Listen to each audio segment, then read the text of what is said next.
மாய் media செய்திகள். இன்றைய தலைப்புச் செய்திகள். புதுச்சேரியில் உறவினர் வீட்டில் 13 சவரன் நகைகள் மற்றும் 3 லட்சம் ரூபாய் ரொக்கம் திருடு போன வழக்கில் சிறுவன் உட்பட 4 பேரை போலீசார் கைது செய்தனர். புதுச்சேரி மணக்குள விநாயகர் ஆலய கும்பாபிஷேக பூர்வாங்க பணிகள் பாலாயனத்துடன் இன்று துவங்கியது. தமிழக மாநகராட்சிகளில் லஞ்ச ஒழிப்புத்துறை போலீசார் அதிரடி சோதனையில் ஈடுபட்டதால் பரபரப்பு. பாரதிதாசன் அறக்கட்டளை சார்பில் தமிழறிஞர் மன்னர் மன்னனின் 6வது ஆண்டு நினைவேந்தல் நிகழ்வில் ஓவியப் போட்டிகளில் வெற்றி பெற்ற மாணவர்களுக்கு ரொக்க பரிசு வழங்கப்பட்டது. புதுச்சேரி பாரதிதாசன் அறக்கட்டளை சார்பில் தமிழறிஞர் மன்னர் மன்னனின் 6வது ஆண்டு நினைவேந்தல் நிகழ்ச்சி பாவேந்தர் பாரதிதாசன் அரசு அருங்காட்சியகத்தில் நடைபெற்றது. அறக்கட்டளை தலைவர் தமிழறிஞர் கோ பாரதி தலைமையில் நடந்த இந்த நிகழ்வில் சட்டமன்ற உறுப்பினர்கள் ஏகேடி ஆறுமுகம், விக்னேஷ் கண்ணன், அழகானந்தம், முன்னாள் அமைச்சர் லட்சுமி நாராயணன் உள்ளிட்டோர் மன்னர் மன்னன் திருவுருவப்படத்திற்கு மாலை அணிவித்து மரியாதை செலுத்தினர். தொடர்ந்து புரட்சி கவிஞர் போற்றிய மறுமலர்ச்சி கவிஞர் மன்னர் மன்னன் என்ற தலைப்பில் உரையரங்கம் நடைபெற்றது. மேலும் 100 மாணவர்கள் பங்கேற்ற ஓவியப் போட்டியில் தேர்வு செய்யப்பட்ட 15 மாணவர்களுக்கு தலா 300 ரூபாய் ரொக்க பரிசு வழங்கப்பட்டதுடன் பங்கேற்ற அனைவருக்கும் பாராட்டு சான்றிதழ்கள் வழங்கப்பட்டது. திண்டிவனம் அரசு மருத்துவமனையில் ஏற்பட்ட மோதலில் தூய்மை பணியாளர் ஒருவர் கைது செய்யப்பட்டதாக அவரது குடும்பத்தினர் போலீசாரிடம் புகார் அளித்துள்ளனர். விழுப்புரம் மாவட்டம் திண்டிவனம் அரசு பொது மருத்துவமனையில் 2 தரப்பினருக்கு இடையே ஏற்பட்ட மோதல் தொடர்பாக போலீசார் 3 தனித்தனி வழக்குகள் பதிவு செய்து விசாரணை நடத்தி வருகின்றனர். பிறந்தநாள் பேனர் தொடர்பாக ஏற்பட்ட தகராறு என்றும் இது மருத்துவமனைக்குழு மோதலாக மாறியதாகவும் கூறப்படுகிறது. இந்த வழக்கில் தூய்மை பணியாளர் முரளி என்பவரை போலீசார் கைது செய்து கடலூர் சிறையில் அடைத்துள்ளனர். இந்த மோதலில் அவர் சம்பந்தப்படாமல் வேடிக்கை பார்த்து கொண்டிருந்ததாகவும் உடல்நலக்குறைவு இருந்த நிலையிலும் பணியில் இருந்தபோது அவர் கைது செய்யப்பட்டுள்ளதாகவும் அவரது மனைவி மற்றும் பிள்ளைகள் குற்றம் சாட்டியுள்ளனர். முரளி மீது பதிவு செய்யப்பட்ட வழக்கை மறுபரிசீலனை செய்து அவரை உடனடியாக விடுதலை செய்ய வேண்டும் என்று அவரது குடும்பத்தினர் போலீசாரிடம் கோரிக்கை விடுத்துள்ளனர். நெல்லிக்குப்பம் கடலூர் பகுதியில் விபத்துகளை தடுக்கும் நடவடிக்கையாக காவல் ஆய்வாளர் வேலுமணி ஏற்பாட்டில் பேரிகார்டுகள் அமைக்கப்பட்டுள்ளன. நெல்லிக்குப்பம் கடலூர் சாலையில் அடிக்கடி ஏற்பட்டு வந்த சாலை விபத்துகளை குறைத்திடும் வகையில் நெல்லிக்குப்பம் காவல் ஆய்வாளர் வேலுமணி அவர்கள் ஏற்பாட்டின் முக்கிய இடங்களில் பேரிகார்டுகள் அமைக்கப்பட்டுள்ளன. இந்த நடவடிக்கை மூலமாக வாகன ஓட்டிகள் வேகத்தை கட்டுப்படுத்தி பாதுகாப்பாக பயணிக்க வழிவகை செய்யப்பட்டுள்ளதாக காவல்துறை தெரிவித்துள்ளது. குறிப்பாக விபத்துகள் அதிகம் நிகழும் பகுதிகளை கண்டறிந்து அங்கு பேரிகார்டுகள் நிறுவப்பட்டதால் சாலை பாதுகாப்பு மேம்படுத்தப்படுவதோடு விபத்துகளின் எண்ணிக்கையும் கணிசமாக குறையும் என்று எதிர்பார்க்கப்படுகிறது.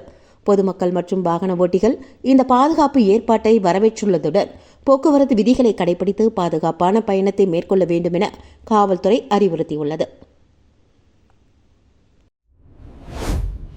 புதுச்சேரியில் உறவினர் வீட்டில் 13 சவரன் நகைகள் மற்றும் 3 லட்சம் ரூபாய் ரொக்கம் திருடு போன வழக்கில் சிறுவன் உட்பட 4 பேரை போலீசார் கைது செய்தனர்.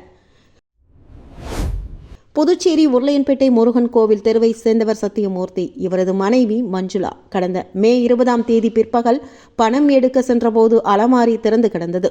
உள்ளே வைக்கப்பட்டிருந்த 13 சவரன் நகைகள் 3 லட்சம் ரூபாய் ரொக்கம் திருடு போனதை கண்டு அதிர்ச்சி அடைந்தார் மஞ்சுளா. இதுகுறித்து உருளையன்பேட்டை காவல் நிலையத்தில் புகார் ஒன்றையும் அளித்தார். அந்த புகாரின் பேரில் போலீசார் வழக்கு பதிந்து விசாரணையில் ஈடுபட்டனர். அப்பொழுது மஞ்சுளா வீட்டில் தங்கியிருந்த 17 வயது சிறுவன் நகை பணத்தை திருடியது தெரியவந்தது. அவரிடம் நடத்திய விசாரணையில் நண்பர்களான வானரப்பேட்டை பகுதியைச் சேர்ந்த 21 வயதான உதயகுமார், 18 வயதான பூமியான்பேட்டையைச் சேர்ந்த ஹரிஹரன், வினோபா நகரை சேர்ந்த 22 வயதான சுபாஷ் உள்ளிட்டோரிடம் திருடிய நகையை கொடுத்தது தெரியவந்தது. மேலும் அவர்கள் நகையை விற்று கார் ஒன்றை வாங்கி உல்லாசமாக ஊர் சுற்றியதும் தெரியவந்தது. இதனை அடுத்து அவர்களிடமிருந்து கார் மற்றும் 98,000 ரூபாய் ரொக்கம், 8.6 சவரன் நகைகளை பறிமுதல் செய்தனர். சிறுவன் சீர்திருத்த பள்ளியில் சேர்க்கப்பட்டார். மற்ற 3 நபர்களையும் நீதிமன்றத்தில் போலீசார் ஆஜர்படுத்தி காலாப்பட்டு மத்திய சிறையில் அடைத்தனர். புதுச்சேரி ஆதிதிராவிட மாணவ மாணவிகள் விடுதிகளில் சேர்க்கைக்கான விண்ணப்பங்கள் வரவேற்கப்படுகின்றன. இதுகுறித்து ஆதிதிராவிட நலன் மற்றும் பழங்குடியினர் நலத்துறை இயக்குநர் அர்ஜுன் ராமகிருஷ்ணன் வெளியிட்டுள்ள செய்திக்குறிப்பில் 2026-27 கல்வியாண்டில் புதுச்சேரி ஆதிதிராவிட மாணவ மாணவிகள் விடுதிகளில் சேர்த்துக் கொள்ளப்பட உள்ளனர்.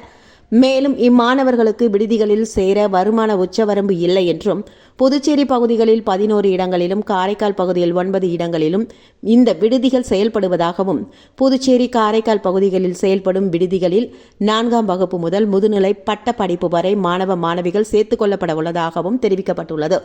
மேலும் அரசு, தனியார் பள்ளி, கல்லூரிகள் மற்றும் பல்கலைக்கழகங்களில் படிக்கும் மாணவ மாணவிகளும் விண்ணப்பிக்கலாம் என்றும் அந்த குறிப்பேட்டில் குறிப்பிடப்பட்டுள்ளது. புதுச்சேரி காவல்துறை சார்பில் நடந்த மக்கள் மன்றத்தில் பல்வேறு புகார்களுக்கு உடனடி தீர்வு காணப்பட்டது. உருளையன்பேட்டை காவல் நிலையத்தில் சீனியர் எஸ்பி கலைவாணன் தலைமையில் நடந்த மக்கள் மன்றத்தில் பொதுமக்களின் குறைகளை கேட்டறிந்தார். அதேபோன்று அரியாங்குப்பம் காவல் நிலையத்தில் எஸ்பி ஜிந்தா கோதண்டராமன் மக்கள் கொடுத்த புகார் மனு மீது விசாரணை நடத்தினார். ரெட்டியார்பாளையம், கரிக்கலாம்பாக்கம் புறக்காவல் நிலையம், ஏனம் புறக்காவல் நிலையம், மாகி காவல் நிலையங்களில் மக்கள் மன்றம் இதேபோன்று நடைபெற்றது. இதில் எஸ்பிக்கள், இன்ஸ்பெக்டர்கள், சப் இன்ஸ்பெக்டர்கள் பங்கேற்றனர். மேலும் பொதுமக்கள் பல்வேறு பிரச்சனைகள் தொடர்பாக கொடுத்த புகார் மனுக்கள் மீது உடனடியாக சில புகார் மனுக்கள் விசாரணை நடத்தப்பட்டு தீர்வு காணப்பட்டது என்பது குறிப்பிடத்தக்கது. புதுச்சேரியில் திடக்கழிவை முறையாக வெளியேற்றப்பட்டதாக தொழில் நிறுவனம், ஓட்டல்கள் சான்றிதழ் பெறாவிட்டால் அபராதம் விதிக்கப்படும் என மாசு கட்டுப்பாட்டு குழுமம் எச்சரிக்கை விடுத்துள்ளது. திடக்கழிவு மேலாண்மை விதிகள் 2026 படி தினமும் 100 கிலோவிற்கு மேல் திடக்கழிவு உற்பத்தி செய்யும் நிறுவனங்கள், பெரிய கட்டிட வளாகங்கள், அதிக அளவு தண்ணீர் பயன்படுத்தும் நிறுவனங்கள் உள்ளிட்டவை அதிக அளவிலான திடக்கழிவு உருவாக்குவோர் பிரிவில் சேர்க்கப்பட்டுள்ளனர். இந்நிறுவனங்கள் தங்களின் கழிவுகளை முறையாக அகற்றியதற்கான சான்றிதழ்களை கட்டாயம் பெற வேண்டும். இதற்காக மத்திய மாசு கட்டுப்பாட்டு வாரியத்தின் இணையதளத்தில் பதிவு செய்து தேவையான விவரங்கள் மற்றும் கட்டணத்தை செலுத்தி சம்பந்தப்பட்ட நகராட்சி அல்லது கொம்யூன் பஞ்சாயத்திலிருந்து சான்றிதழ் பெற வேண்டும். விதிகளை மீறுவோருக்கு அபராதம் விதிக்கப்படும் என்று புதுச்சேரி மாசு கட்டுப்பாட்டு குழும உறுப்பினர் செயலர் ரமேஷ் தெரிவித்துள்ளார். புதுச்சேரி மணக்குள விநாயகர் ஆலய கும்பாபிஷேக பூர்வாங்க பணிகள் பாலாயனத்துடன் இன்று துவங்கியது. புதுச்சேரியின் பிரசித்தி பெற்ற அருள்மிகு மணக்குள விநாயகர் ஆலய மகா கும்பாபிஷேகத்திற்கான பூர்வாங்க பணிகள் இன்று காலை பாலாயன நிகழ்வுடன் தொடங்கியது. இதனை முன்னிட்டு விநாயகருக்கு சிறப்பு அபிஷேகம், ஆராதனை மற்றும் யாகசால பூஜைகள் நடத்தப்பட்டதில் துணைநிலை ஆளுநர் கைலாசநாதன், விக்னேஷ் கண்ணன் எம்எல்ஏ உட்பட ஏராளமான பக்தர்கள் கலந்து கொண்டு வழிபட்டனர். கும்பாபிஷேகத்தை முன்னிட்டு கோவில் கட்டிட பராமரிப்பு மற்றும் வண்ணம் தீட்டுதல், தங்க முலாம் பூசப்பட்ட மேற்கூரை உள்ளிட்ட உள்கட்டமைப்பு மேம்பாட்டு பணிகள் துவங்கப்பட்டுள்ளன. இந்த திருப்பணிகளை சுமார் 10 மாதங்களுக்குள் நிறைவு செய்ய கோவில் நிர்வாகமும் இந்து அறநிலையத்துறையும் திட்டமிட்டுள்ளனர். திருப்பணிகள் நடைபெறும் காலத்திலும் தினசரி வழிபாடுகள், சிறப்பு பூஜைகள், அபிஷேகங்கள் மற்றும் ஆராதனைகள் வழக்கம் போல் தொடர்ந்து நடைபெறும் என கோவில் நிர்வாகம் தெரிவித்துள்ளது. பூஜை ஏற்பாடுகளை கோவில் சிவாச்சாரியார்கள் கணேஷ், நாகராஜ், சீனு உள்ளிட்டோர் மேற்கொண்டனர். புதுச்சேரி எம்ஜிஆர் பேரவை சார்பில் நடந்த விழாவில் பொதுத் தேர்வில் வெற்றி பெற்ற மாணவர்களுக்கு அமைச்சர் சிவக்கொழுந்து பரிசுகளை வழங்கி பாராட்டினார். புதுச்சேரி மாநகர எம்ஜிஆர் பேரவை சார்பில் 15ஆம் ஆண்டாக மாணவ மாணவிகளுக்கு பரிசளிப்பு விழா மற்றும் புதிய நிர்வாகிகளுக்கு பாராட்டு விழா தமிழ்ச்சங்க வளாகத்தில் நடைபெற்றது. சுப்பிரமணியன் தலைமையில் நடைபெற்ற இந்த விழாவில் பிரபாகரன், கோதண்டபாணி, ராஜா உள்ளிட்டோர் முன்னிலை வகித்தனர். இவ்விழாவில் சிறப்பு விருந்தினராக அமைச்சர் சிவக்கொழுந்து, சுத்துக்கேணி பாஸ்கர் உள்ளிட்டோர் கலந்து கொண்டு பொதுத் தேர்வில் வெற்றி பெற்ற மாணவ மாணவிகளுக்கு கேடயம் மற்றும் ஊக்கத்தொகை வழங்கி பாராட்டினார்கள்.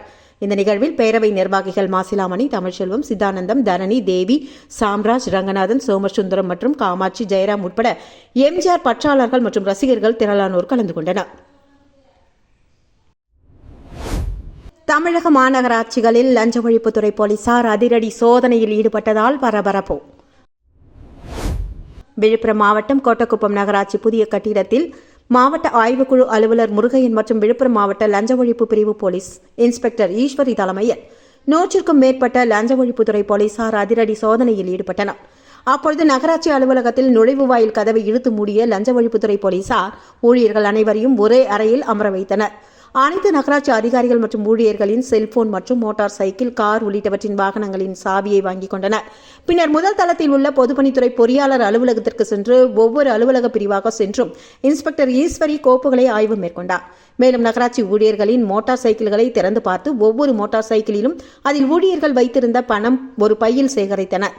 நகராட்சி ஆணையர் துர்கா வாகனத்தை அங்குலம் அங்குலமாக லஞ்ச ஒழிப்புத்துறை போலீசாரும் தலைமையில் ஆய்வு மேற்கொண்டார்.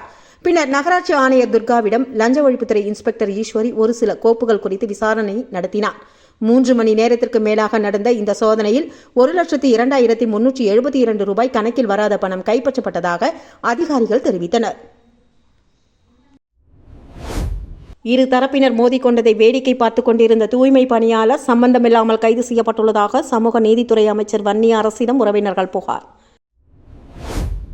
விழுப்புரம் மாவட்டம் திண்டிவனம் ரோசனை பகுதியைச் சேர்ந்தவர் வேணுகோபால். அவரது பிறந்த நாளை முன்னிட்டு ரோசனை பகுதியில் அவரது நண்பர்கள் வாழ்த்து பேனர் வைத்துள்ளனர். இதனை அந்த பகுதியைச் சேர்ந்த பிரபா என்பவர் கேட்டுள்ளார். அப்பொழுது பிரபா தரப்பினருக்கும் இவர்களுக்கும் இடையே வாக்குவாதம் ஏற்பட்டு ஒரு கட்டத்தில் அது தள்ளுமுள்ளாக மாறியது. அப்பொழுது அங்கிருந்தவர்கள் அவர்களை மீட்டு திண்டிவனம் அரசு பொது மருத்துவமனையில் அனுமதித்தனர். தாக்குதலில் காயம் ஏற்பட்டதன் காரணமாக பிரபா மருத்துவமனைக்கு வந்துள்ளார். மேலும் அங்கு இரு தரப்பினரின் ஆதரவாளர்களும் ஒன்று திரண்டனர். இதனை அடுத்து அரசு பொது மருத்துவமனையில் புகுந்து அங்கிருந்தவர்களை ஒரு தரப்பினர் தாக்கியுள்ளனர். இவர்கள் தாக்கிக் கொள்வதைக் கண்டு மருத்துவமனை ஊழியர்கள் அலறி அடித்துக் கொண்டு ஓடினர். வேணு தரப்பினர் கொடுத்த புகாரின் பெயரில் பிரபா, திமுக கவுன்சிலர் லதா, அவரது கணவர் சாரங்கபாணி மற்றும் 20 நபர்கள் மீது ரோஷனை போலீசார் வழக்கு பதிவு செய்துள்ளனர். அதேபோன்று வேணு தாக்கியதாக பிரபாகரன் தரப்பினர் புகார் அளித்துள்ளனர். இதுகுறித்து ரோஷனை போலீசார் வழக்கு பதிவும் செய்துள்ளனர். திண்டிவனம் அரசு பொது மருத்துவமனை தலைமை மருத்துவர் மருத்துவமனையில் உள்ளே புகுந்து தாக்கிய பிரபா மற்றும் அவர்களது நண்பர்கள் மீது கொடுத்த புகாரும் போலீசார் வழக்கு பதிவு செய்துள்ளனர். 3 புகார்களையும் பெற்ற போலீசார் வழக்கு பதிவு செய்து விசாரித்து வந்த நிலையில் இரு தரப்பினரும் தலைமறைவாக ஆன நிலையிலும் இரு தரப்பினரும் மோதிக்கொண்டதை வேடிக்கை பார்த்த தூய்மை பணியாளர் முரளி என்பவரை போலீசார் கைது செய்துள்ளனர். அவர் உடல்நிலை சரியில்லை என கூறி போலீசாரிடம் வாக்குவாதத்தில் ஈடுபட்டார். இருப்பினும் போலீசார் அவரை விடாமல் கைது செய்து கடலூர் சிறையில் அடைத்தனர். இதனையடுத்து தூய்மை பணியாளர் முரளியின் மனைவி மற்றும் அவரது மகள் உள்ளிட்டோர் இது தொடர்பாக கூறுகையில், இரு தரப்பினரும் மோதிக்கொண்டபோது அந்த பகுதியைச் சேர்ந்த முரளி என்ற நபர் வேடிக்கை பார்க்க வந்ததாகவும் அவரை போலீசார் வேண்டுமென்றே குற்றவாளி என கூறி அவர் மீது வழக்கு பதிவு செய்து அவர் தூய்மை பணியில் இருக்கும்போது அவரை போலீசார் கைது செய்துள்ளதாகவும் கூறியுள்ளனர். மேலும் அவர் உடல்நிலை பாதிக்கப்பட்டிருந்துள்ளார். அதையும் பொருட்படுத்தாமல் போலீசார் அவரை கைது செய்துள்ளதாகவும் குற்றம் சாட்டினர். மேலும் சமூக நீதித்துறை அமைச்சரை சந்தித்து இது தொடர்பாக முரளியின் குடும்பத்தினர் புகார் அளித்துள்ளனர். உடனடியாக அவரை விடுதலை செய்திட வேண்டும் என்று தூய்மை பணியாளர் மனைவி மற்றும் அவரது மகள் உள்ளிட்டோர் அமைச்சரிடம் கோரிக்கை விடுத்துள்ளனர். புதுச்சேரியில் உறவினர் வீட்டில் 13 சவரன் நகைகள் மற்றும் 3 லட்சம் ரூபாய் ரொக்கம் திருடு போன வழக்கில் சிறுவன் உட்பட 4 பேரை போலீசார் கைது செய்தனர். புதுச்சேரி மணக்குள விநாயகர் ஆலய கும்பாபிஷேக பூர்வாங்க பணிகள் பாலாயனத்துடன் இன்று துவங்கியது. தமிழக மாநகராட்சிகளில் லஞ்ச ஒழிப்புத்துறை போலீசார் அதிரடி சோதனையில் ஈடுபட்டதால் பரபரப்பு. இத்துடன் சாய் மீடியா செய்திகள் நிறைவடைந்தன. நன்றி.